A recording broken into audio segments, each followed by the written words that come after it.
combinations that we were doing today in class in case you want to practice at home. So our first combination started with a hip drop.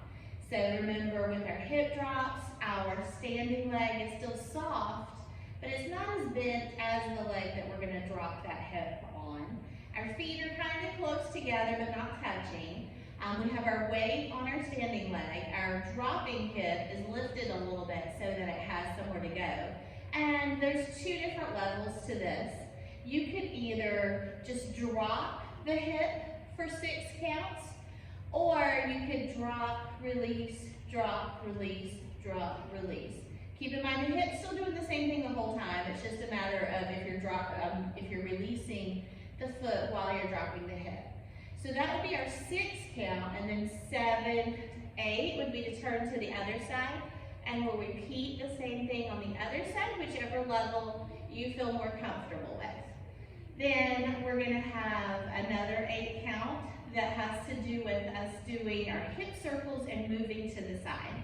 So when we're going to the right, our hip circles are going clockwise. When we're moving to the left, our hip circles are going counterclockwise. And really, we would say we're going 2 and 2, but it's really more like 1.5, because at the end of each section, you're going to kind of just stop on that front half and pull your leg up, ready to turn the other way. So we go to the right, 1.5, to the left, 1.5, to the right again, and then to the left again. So that's combo 1. Sometimes it's going to repeat right after itself, and sometimes it's just going to be by itself. But think hip drops and traveling hip circles. Combo 2 has us doing a little bit of kind of a grapevine-ish step. We're going to step across and out and back. But where a grapevine, we might take it to like a full 8 count. This is just going to be like the 4 count, and then we're going to finish it out with something else. So when we go to our left, we're stepping across with the right, stepping out with the left, behind with the right, and then 4 is kind of getting yourself in position to do the little accent. Our accent is going to be a one-sided hip circle. So rather than our hips moving horizontally around ourselves, that one hip is going to go vertically up, back, down, and around. So it's going to be moving in this direction. And then our left leg is still free. We don't have our weight on that. That's going to be the one that we step across to go to the right. So we're stepping across with the left, out with the right, behind with the left, and then again our 4 is to get ourselves positioned so we can do the same circle on the right side. Again, going up, back, down, and around. And that's going to repeat the right side, the left side, the right side, the left side. And that's all that there is to combo number 2. Combo 3 has some little sharp moves and a little bit more smoothish moves. We're going to start with our shoulder shimmy, and it's more of just like a bump bump in the music, but we'll call it a shimmy, bump bump. And then we're going to roll down to our hips and then do 2 nice smooth counterclockwise hip circles. Then we're going to have the sharpness in our hips. We'll bump it out and roll up to our chest. And then the smoothness here is going to be our shoulder rolls.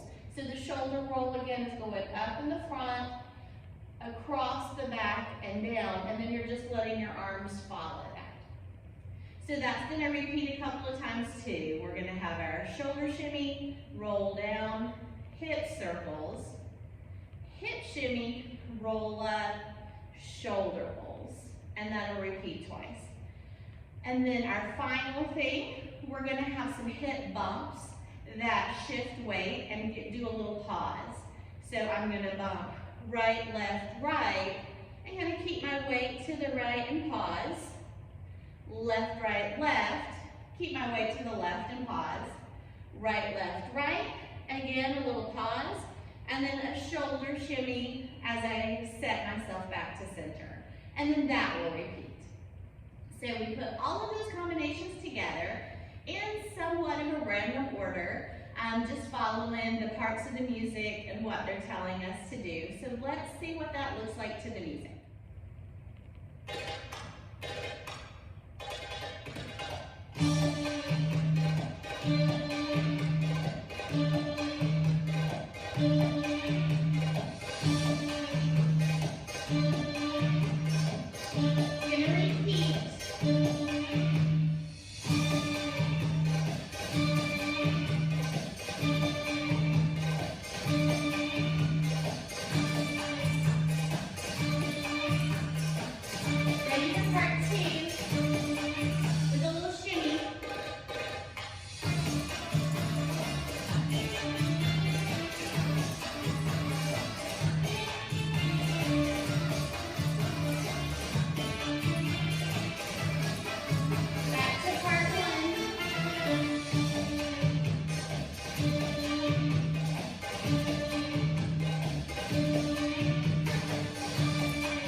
Really, me too.